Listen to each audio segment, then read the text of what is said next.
그녀들이 다이어트에 성공, 실패한 이유를 알아봐야겠습니다. 다이어트가 세상에서 가장 어렵다는 구지은 씨. 그녀의 일상을 지켜봤는데요. 진아야, 배고픈데 우리 밥 먹을까? 아, 그래? 벌써 저녁 시간이야? 난 지금 배꼽시계 아까부터 지금 알았어. 우릉캉캉이었어. 먹자. 빨리 먹어, 빨리. 그래. 일이 바쁜 날에는 식당에 갈 새도 없이 배달 음식을 시켜 먹는 경우가 많답니다. 진아야, 밥 먹자. 드디어 기다리고 기다리던 음식이 도착했습니다. 오늘의 점심은 중식. 빠르고 간편해 자주 찾는 메뉴라는데요. 배가 많이 고팠던 지은 씨, 재빨리 음식 세팅에 들어갑니다. 빨리 먹고 싶은 마음에 손도 바빠지는데요. 맛있어 보이지? 비주얼 봐봐. 오늘 지은 씨의 선택은 잡채밥입니다. 밥은 필수죠. 밥이 들어가야 배가 좀 찼다는 느낌이 있으니까 밥은 꼭 먹어요. 어디 뭐 낙지볶음 가서도 낙지 먹고 밥 볶아 먹고. 밥을 안 먹는 건 상상할 수 없어요. 세상에서 가장 무서운 것이 아는 맛이라 했던가요? 한번 먹기 시작하면 멈출 수가 없습니다. 그런데 먹는 속도가 남다른 지은 씨. 몇 번 씹지 않고 꿀꺽. 빨리 먹다 보니 먹는 양도 만만치 않은데요. 같이 먹는 동료는 이제 반도 못 먹었는데 지은 씨는 벌써 바닥이 보입니다. 난 다 먹었어. 벌써 다 먹었어? 이 정도쯤이야. 무슨 다 빨리 먹었지? 먹는 거 아니야? 나 지금 반밖에 못 먹었어. 배가 너무 고파서. 아니, 위가 소화할 시간을 줘야지. 나의 위를 밀어. 진짜 대단하다, 언니, 이 진짜. 정도는 충분해. 제가 다른 사람들처럼 점심시간이 딱 정해진 게 아니라 또 이동하다가 20분, 잠깐 30분 남았을 때 밥을 급하게 먹어야 되는 경우가 많거든요. 짧게 빨리 많이 먹을 수 있는 거 위주로. 그래서 아마 저 식사 패턴이 되게 빨리 먹는 편인 것 같아요. 빨리 먹는 습관이 살찌는 원인 중에 하나라는 것은 널리 알려진 사실. 뿐만 아니라 건강에까지 악영향을 미친답니다. 식욕 조절 호르몬인 렙틴은 식사를 시작한 뒤 최소 15분이 지나야 분비되고 음식을 천천히 잘게 씹어 먹을수록 잘 분비됩니다. 그런데 식사가 15분 전에 끝나면 식욕 억제 호르몬이 작용하지 않아 포만감을 덜 느끼게 돼 과식으로 이어지기 쉽죠. 이때 칼로리 섭취량이 크게 늘어나면서 각종 대사질환이 단초가 되는 건데요. 식사 시간이 5분 이내인 사람은 15분 이상인 사람보다 비만 위험은 3배, 당뇨병은 2배, 고지혈증 위험은 1.8배, 지방간 위험은 23배 높은 것으로 나타났습니다. 남들보다 빨리 식사를 마치고 다시 일을 시작한 지은 씨. 그런데 얼마 지나지 않아 자연스럽게 간식을 꺼냅니다. 분명 밥을 먹었지만 이상하게 자꾸 찾아오는 허기. 때문에 지은 씨의 서랍에는 빵 같은 주전부리가 떨어질 날이 없다는데요. 그만 먹어야 한다는 것은 알지만 멈추는 것이 쉽지 않답니다. 밥 먹고 나면 포만감이 들어와야 되는데 저는 또 뒤돌아서면 또 배가 고프더라고요. 당 떨어지면 업무에 스트레스 받는 거 주위에 또 예민함을 표현할 수 있기 때문에 빵이나 과자 같은 거 맛있게 먹으면 너무 스트레스 풀리고 일이 훨씬 잘 되는 느낌이 들더라고요. 위가 쉴 틈을 주지 않는 지은 씨. 오히려 주변 사람들이 더 걱정한다는데요. 지은 씨가 이렇게 많이 먹을 수밖에 없는 이유, 바로 호르몬 때문입니다. 우리 몸에는 렙틴이라는 식욕 억제 호르몬이 있는데요. 지방이 많은 비만 상태가 되면 렙틴이 좀 많이 나오게 되고요. 몸속에 렙틴이 높으면 식욕 조절이 더 잘 되는 게 아니라 뇌가 렙틴의 자극에 무감각해집니다. 배부르니까 그만 먹으라고 신호를 보내도 뇌에서는 알아채지 못하고 계속해서 먹게 되는 겁니다. 일을 마치고 집으로 돌아온 지은 씨. 많이 먹었다 싶은 날에는 저녁을 적게 먹으려 노력한답니다. 그래서 준비한 메뉴가 과일과 그릭 요구르트라는데요. 좀 이제 자극적인 걸 많이 먹으면 속도 부담스럽기 때문에 저녁은 좀 이제 건강식으로 과일과 좀 이제 장 운동에도 좋은 그릭 요거트. 요즘에 좀 대세잖아요, 그릭 요거트. 그래서 저도 이제 대세를 좀 따르기 위해서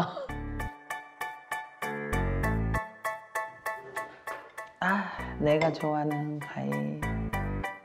살을 빼기 위해 나름 노력 중이라는 그녀.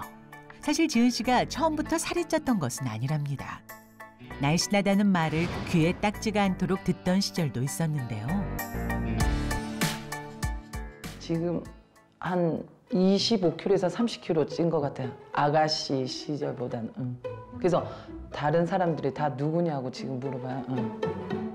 결혼 전 날씬했던 모습을 되찾기 위한 다이어트가 실패로 끝나면서 쉽게 살찌는 체질로 바뀌었답니다.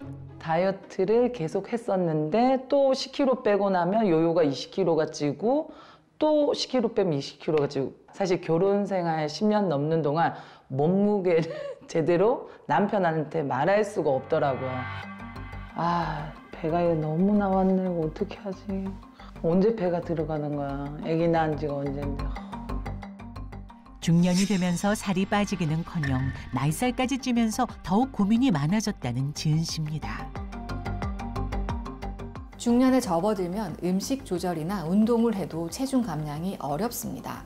여성의 경우 중성지방과 콜레스테롤도 줄여주고 살도 덜 찌게 하고 혈관이나 뼈를 보호하는 역할을 하는 여성 호르몬이 줄어들면서 쉽게 살이 찌는 체질로 변하게 되는 겁니다.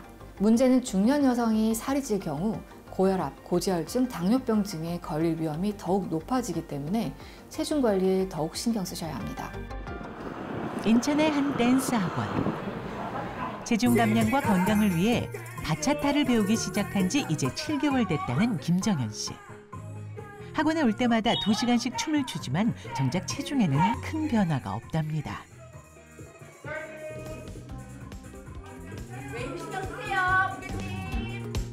시간을 추고 나면 발바닥에 불이 날 정도로 정말 진이 다 빠질 정도인데 몸무게가 감소하지 않더라고요. 제가 이제 아무튼 중년이다 보니까 운동량이 좀 늘다 하더라도 감소하지 않더라고요. 그럼에도 불구하고 정현 씨가 다이어트를 포기하지 않는 이유가 있습니다. 과거 체중 감량에 성공한 경험이 있기 때문인데요. 첫째가 됐을 때 이제 90kg 가까이 이렇게 나갔다가 이제 다이어트 하면서 이제 63까지 그렇게 뺐어요. 근데 이제 그때는 정말 하루에 이제 물 3리터, 그다음에 닭고기 가슴살, 그다음에 이제 계속 운동, 하루에 한 5시간 운동. 그거를 거의 2년 가까이.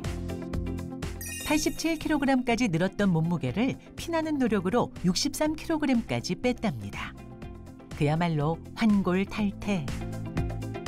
그때도 꾸준하게 계속 다이어트는 하고 있었어요. 그냥 계속 헬스장 다니고. 그러니까 뭔가 예전처럼 드라마틱하게 막 5kg, 6kg 빠지고 이건 없고 해봤자 이제 3kg 빠졌다면 또 하루 먹으면 다시 2kg 찌고 이게 계속 반복되는. 다이어트에 성공했지만 다시 살이 찌는 요요 현상을 반복하고 있는 정현 씨. 그녀가 다이어트에 실패한 원인은 바로 장에 있었습니다. 체중 감량에 성공하는 것도 어렵지만 뺀 체중을 유지하는 것은 더 힘듭니다. 장내 살고 있는 100조 마리의 균들이 다이어트의 성공을 결정짓는 핵심적인 역할을 합니다. 장에는 박테로이데스라고 하는 날씬균과 펄미쿠테스라는 뚱보균이 살고 있는데요. 뚱보균이 많으면 끊임없이 살이 쪘을 대로 돌아가고자 하는 성향을 가지게 됩니다. 때문에 조금만 방심하면 바로 이전의 몸무게로 돌아가는 겁니다. 뺀 체중을 유지하지 못하고 다시 살이 찌고 있는 정현 씨. 늘어나는 뱃살을 볼 때마다 마음은 심란하고 속상함은 커져만 갑니다. 요요가 반복되면 건강까지 해칠 수도 있는데요. 실제 미국 심장학회에서 조사한 결과에 따르면 체중 감량을 시도했다가 요요를 반복적으로 겪은 여성은 체중을 일정하게 유지한 여성에 비해 갑작스러운 심장마비로 사망할 위험이 3.5배 더 높고 협심증 등 관상동맥 질환 때문에 사망할 위험이 1.7배나 더 높아진다고 합니다. 때문에 나에게 맞는 지속 가능한 다이어트를 실천하는 것이 중요하겠습니다. 정현 씨는 하루에 밥을 한 끼 정도밖에 먹지 않습니다. 그나마 반찬은 잘 챙기는 편이지만 밥량은 반 공기도 되지 않을 정도로 아주 적은데요. 춤을 2시간이나 추고 왔는데 이 정도로 괜찮을까요? 탄수화물을 많이 먹으면 살이 찔 거라는 그런 그 공포감도 있고요. 탄수화물 안 먹게 되면 단백질을 채워줘야 되는데 그 단백질을 지금 채울 수 있는 게 딱히 집안 식당에서 그걸 챙겨 먹기가 힘들어서 일단 밥량이라도 줄이고 보자. 살이 찔까 봐 밥은 적게 먹는다는 정연 씨. 그런데도 살이 안 빠지는 이유는 우리 몸에서 방어 기제를 작동시키기 때문입니다. 많은 분들이 다이어트를 한다고 하면 일단 먹는 것부터 줄이세요. 그렇게 먹는 걸 줄이면 당연히 처음엔 살이 빠지겠죠. 하지만 우리의 몸은 들어오던 영양분이 급격하게 줄어들게 되면 이를 위기 상황으로 받아들여서 섭취되는 모든 영양분을 필요 이상으로 저장하게 됩니다. 그래서 적은 양의 음식물을 섭취해도 살이 찌는 체질로 바뀌게 되는 것이죠. 식사를 마친 후 달콤한 휴식 시간을 보내고 있는 정연 씨. 과자 먹어야겠다. 갑자기 자리에서 일어나더니 어디론가 향합니다.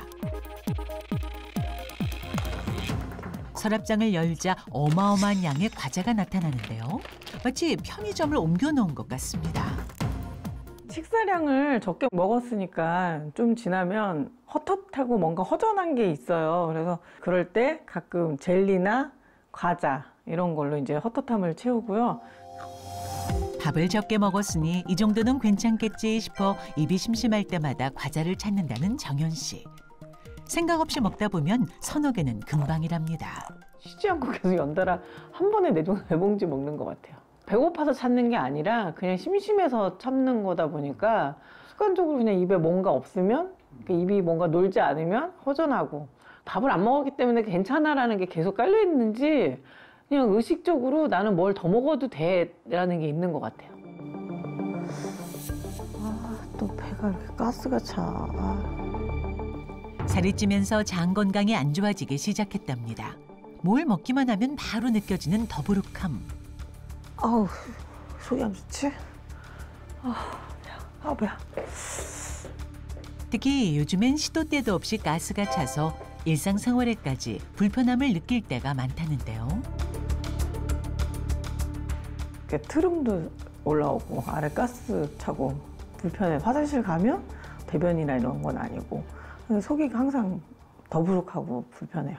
계속 꾸르륵 소리도 나서 어떨 때는 밥 먹었는데 사람들이 밥 배고프냐고 그럴 정도로 꾸르륵 꾸르륵 이런 소리가 많이 나요. 날이 갈수록 더욱 심해지고 있다는 더부룩함과 가스 차는 증상. 살이 찌면서 장 건강이 안 좋아지는 이유는 무엇일까요? 체중이 많이 나가는 분들 중에는 섬유소의 섭취가 적고 탄수화물을 많이 먹는 식습관을 가진 분들이 많습니다. 고탄수화물, 고지방식을 하는 사람의 경우 장 속의 부패균인 유해균이 늘어나면서 변비나 설사, 가스 등의 증상들이 자주 발생하게 됩니다. 특히 살이 찐 분들은 유해균 중에 펄미쿠테스라는 뚱보균이 많은데요. 이 펄미쿠테스는 주로 지방과 단백질을 먹이로 하면서 세포 내 지방의 축적을 유발합니다. 이 때문에 조금만 먹어도 살이 찌는 체질로 변하는 것입니다.